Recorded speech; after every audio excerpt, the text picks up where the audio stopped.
오늘 우리가 함께 읽으신 마태복음 12장 38절에서 45절 내용을 가지고 광명 천사라는 제목으로 함께 은혜를 나누고자 합니다.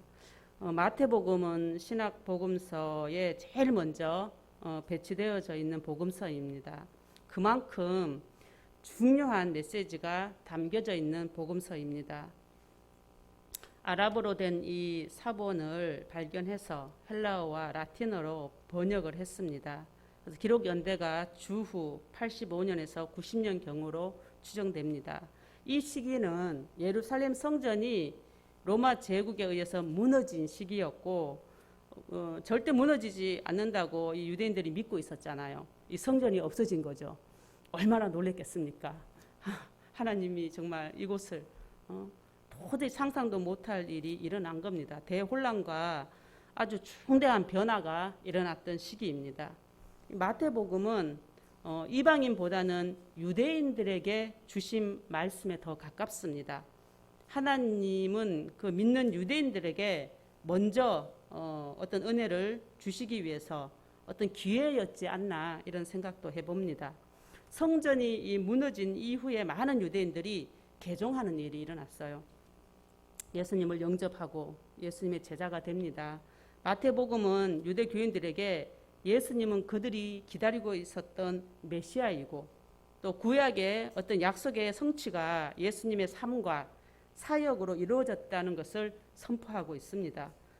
요 당시 예수님께서 직접 사역을 했을 당시에는 유대인들이 사실 요구했던 것은 이 메시아를 다윗처럼 어떤 이 나라를 다시 일으킬 혁명의 왕의 메시아를 기다렸기 때문에 예수님께서 오셔서 병자를 고쳐주잖아요. 심지어 죽은 자도 막 살려줬지만 기득권층에 있는 사람들 입장에서는 뭐 자기네가 아무 상관이 없지 않습니까? 저 아픈 사람들, 죄인들을 막 구해준다고 해서 뭐 잘 살고 잘 먹는 사람들이 무슨 이익이 있겠습니까? 기득권층에서는 오히려 그런 이적보다도 그들이 원했던 것은 어떻게 보면 이스라엘의 탄환이죠. 그래야 로마에게 바치는 것도 안 바쳐도 되고 이 강대국이 되어가지고 힘을 갖고 또 부강해져서 그 덕분에 그 가졌던 권력도 더 권력을 갖고 힘을 갖는 것입니다. 그러한 상황 속에서 그 중심에 있었던 인물이 마태입니다. 이 마태가 사실 욕망의 아이콘이에요. 어느 날 마태에게 예수님이 찾아오십니다. 그가 찾아 나선 게 아니죠. 마태라는 말은 헬라어로 여호와의 선물이라는 뜻을 갖고 있습니다. 이 시대 때 보통 이름이 두 개예요. 히브리식 이름이 있고 또 헬라식 이름이 있습니다. 이 마태는 헬라식 이름이었어요. 근데 본래 이름은 히브리 이름은 뭐냐면 레위입니다. 레위 하면 생각나는 게 이 레아가 남편 사랑을 받지 못했잖아요. 그래서 그 자식으로 인해서 그 사랑 받고 싶어서 지은 이름입니다. 이 이름의 뜻은 결속이죠. 사랑받지 못하는 자가 저 남편하고 결속하고 싶은 이 욕망의 이름이기도 합니다. 그 이름을 갖고 있었던 이 마태는 그 아버지가 알페오예요. 알페오의 아들이었다고 합니다. 이 알페오의 이름의 뜻은 가장 빛나는 것이라는 뜻이 있고 영원히 지속될 부와 명성이라는 그런 의미를 갖고 있습니다.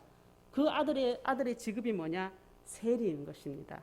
당시 세리는 이 가바이라고 해서 직접 세금을 막 받으러 다니는 자들이 있고 또 목회소라고 해가지고 이 세관에 앉아가지고 관리하는 자도 있었습니다.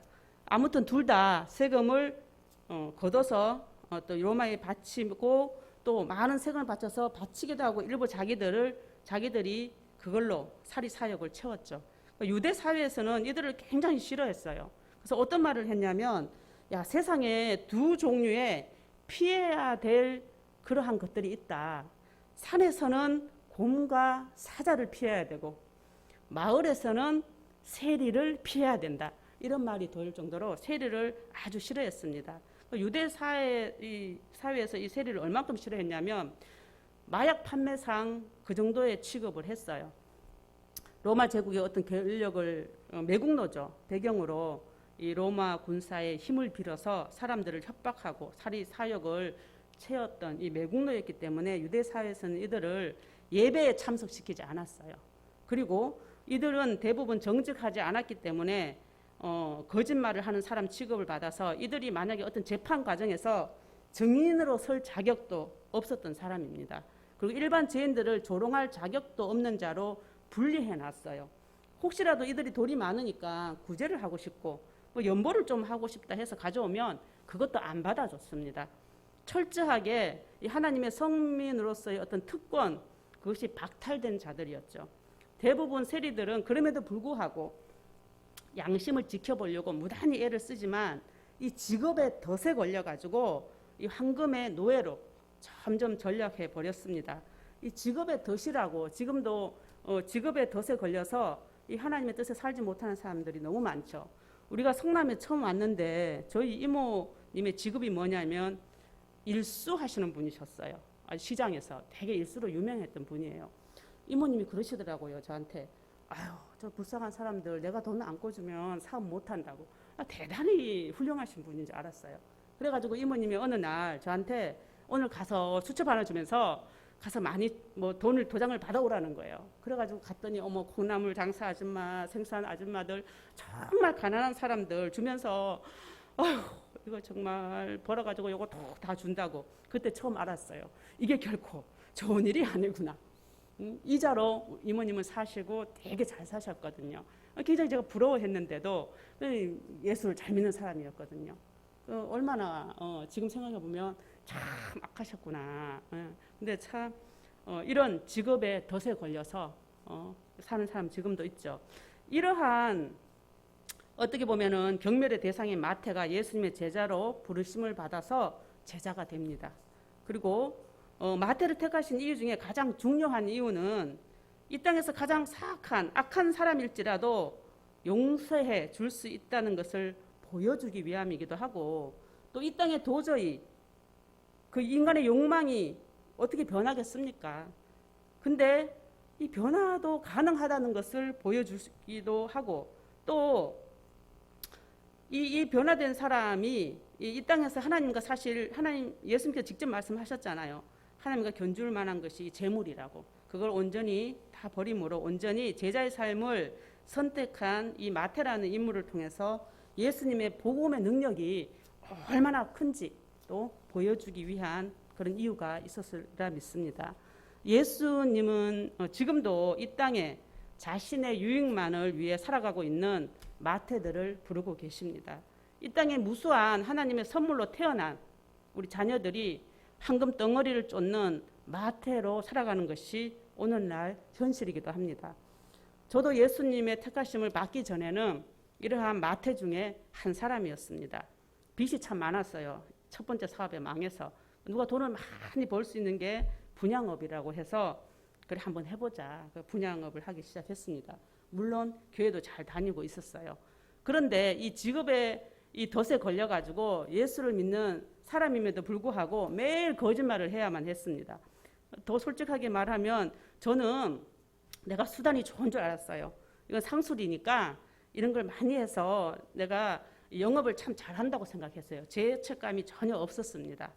그래서 집하는 기술을 배우려고 이 분양업 계통에서 난다긴다 하는 사람들을 찾아다니면서 배웠어요. 아주 별별 노력을 다 했습니다. 그래서 빚도 갚고 또 융자를 왕창 받아가지고 한 집을 10채를 사버렸어요. 얼마나 좋았는지 모릅니다. 그래서 저는 30대 한 초반 때 저는 성공한 어떤 리더라고 생각을 했습니다. 그런데 교회만 가면 참 불편한 거예요.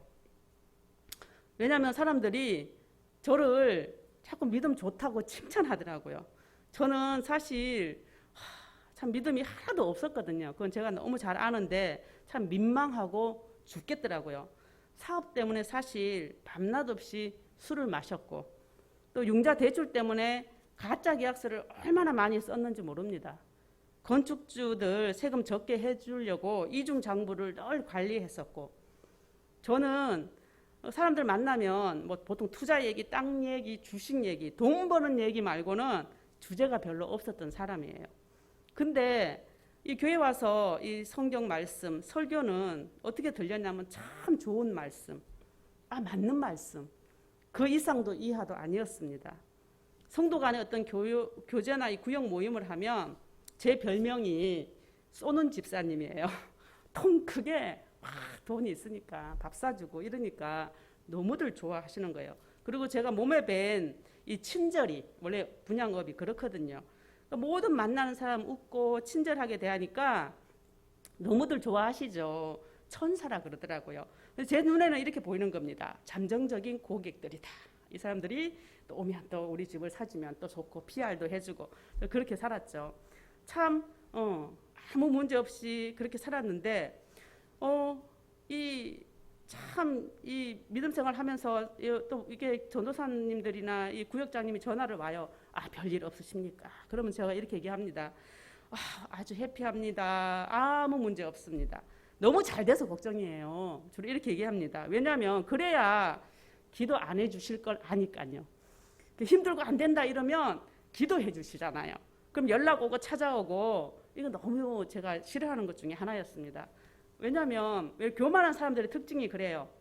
누가 나를 이렇게 평가하고 명령하고 지시하는 것도 싫어하지만 특히 나를 도와준다고 하는 것 못 받아들입니다.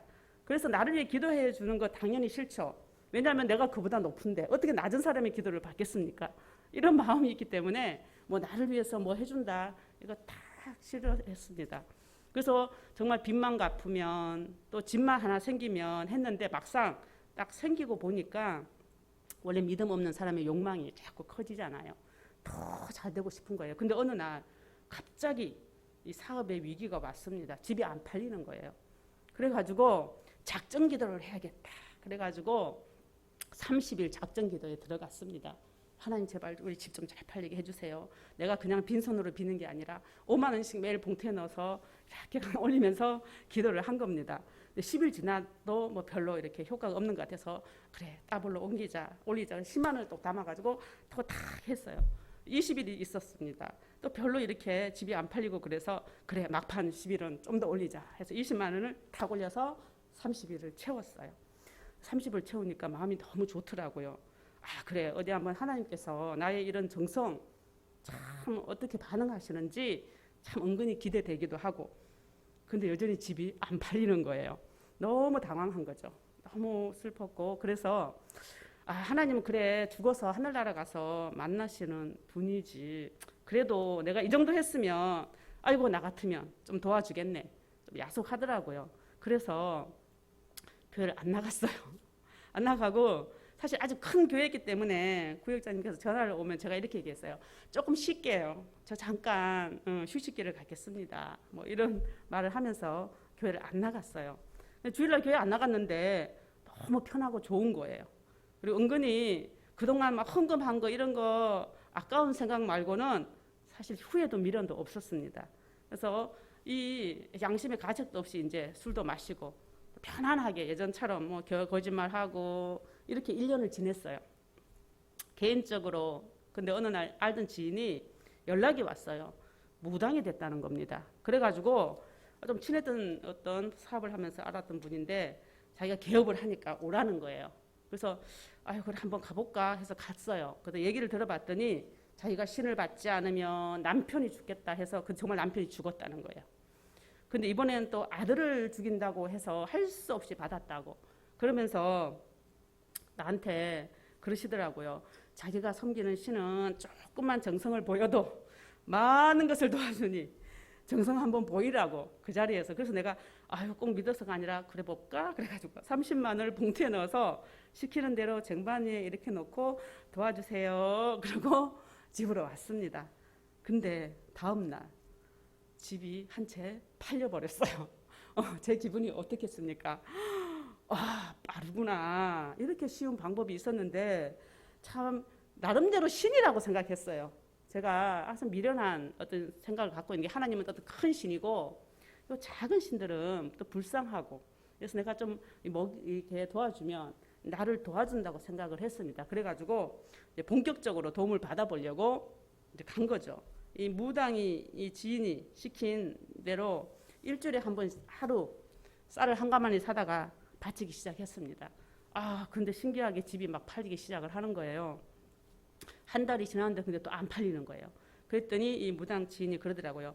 정성을 조금 더 올려야 된다고. 그래서 부적을 사서 분양사무실에 붙이라는 겁니다.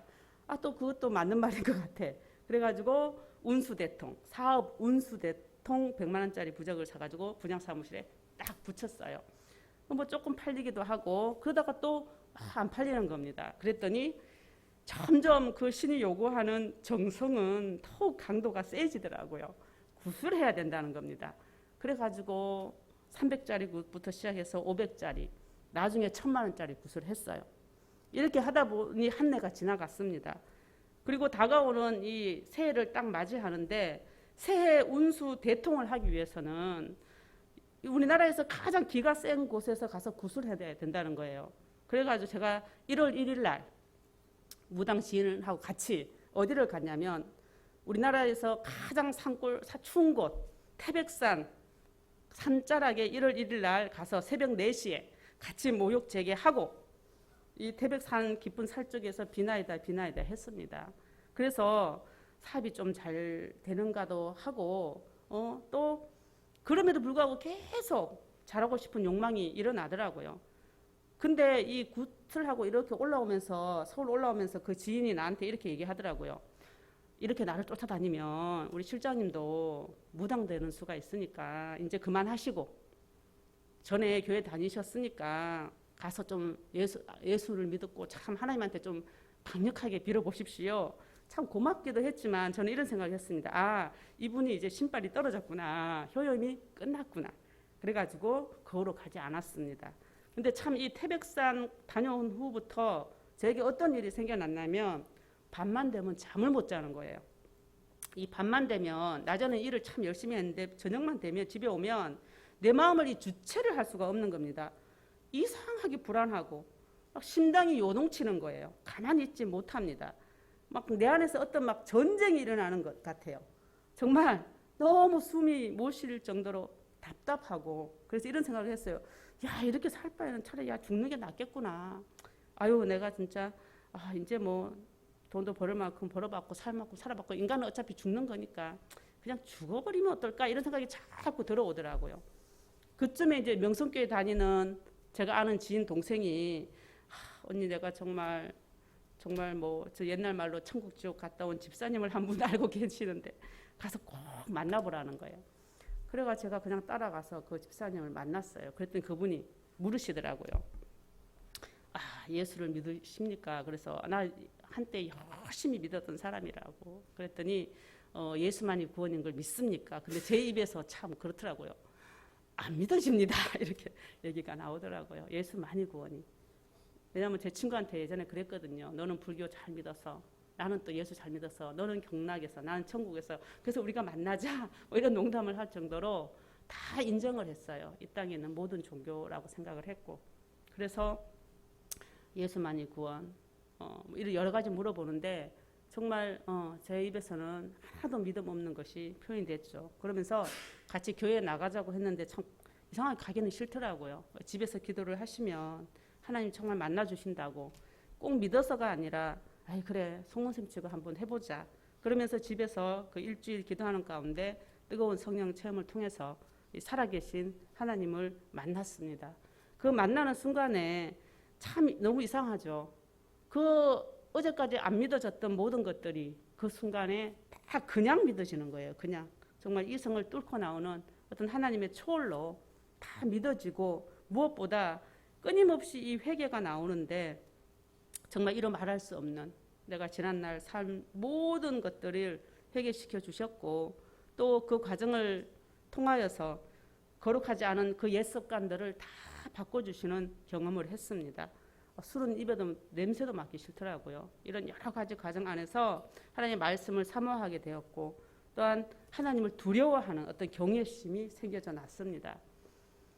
정말 사람이 무엇으로 바뀌겠습니까?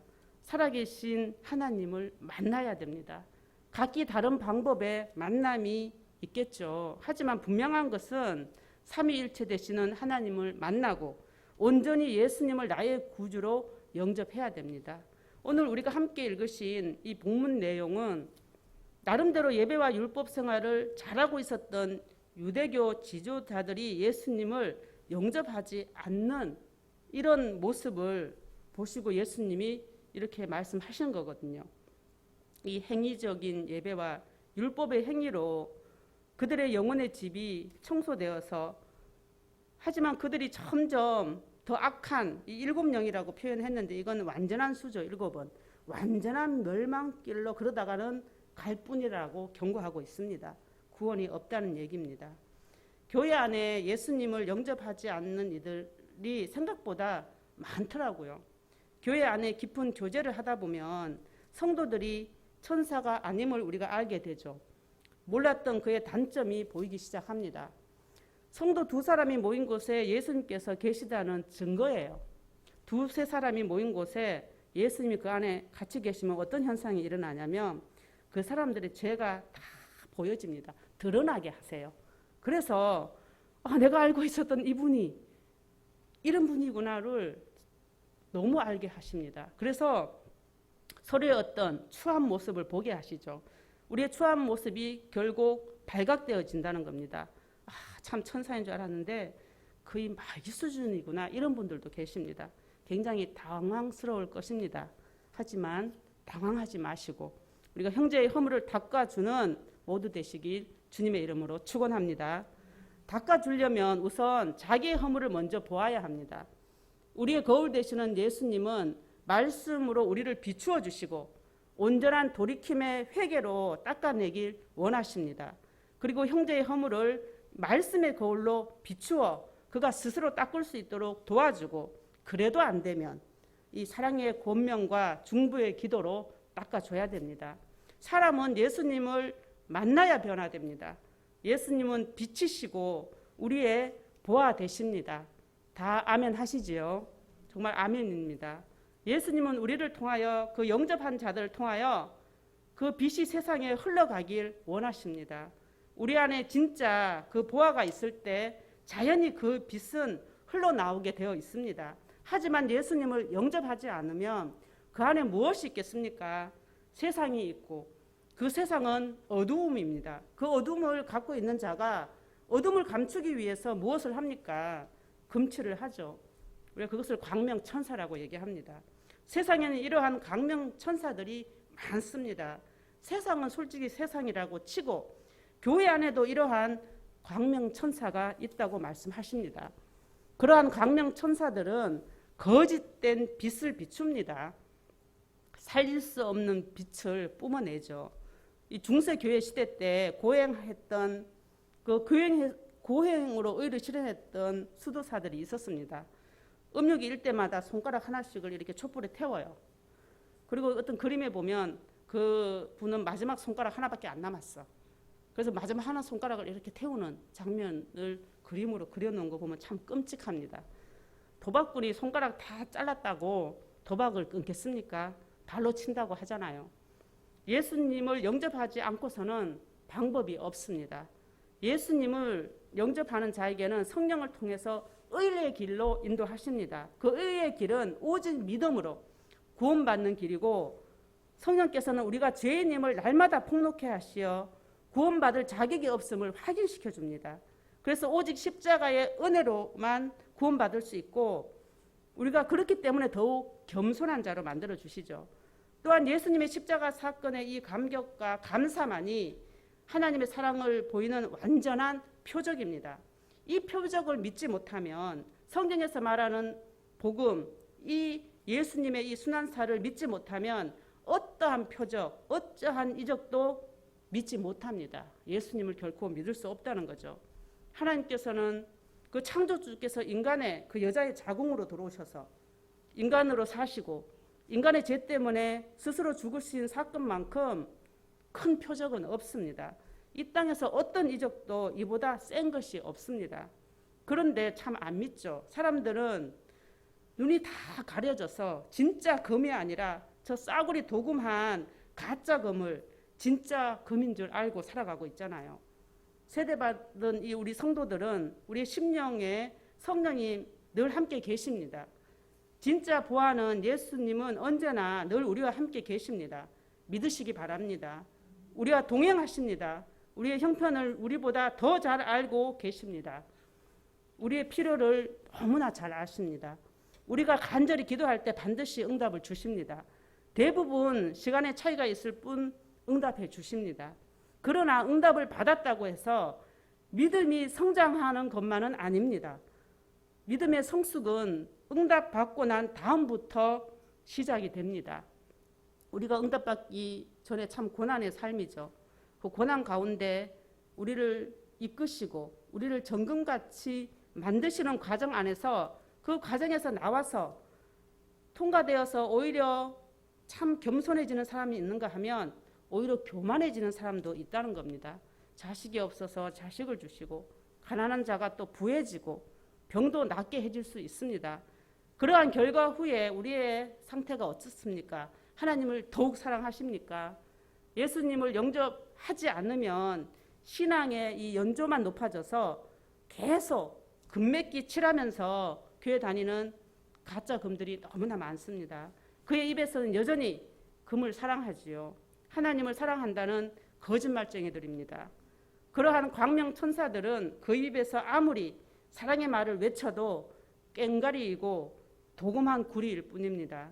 정금 같은 사람들은 그 안에 예수님이 늘 계심으로 설사 거친 말을 해도 듣는 영은 그것이 사랑이라고 느끼기에 많은 말이 필요하지 않습니다. 그들은 말보다 몸이 먼저 나가고 몸으로 섬기는 자들입니다. 마태는 이 땅에 구원자로 오신 예수님을 만나 말씀의 제자로 살았고 자신을 세리 마태라고 늘 고백하며 살았습니다.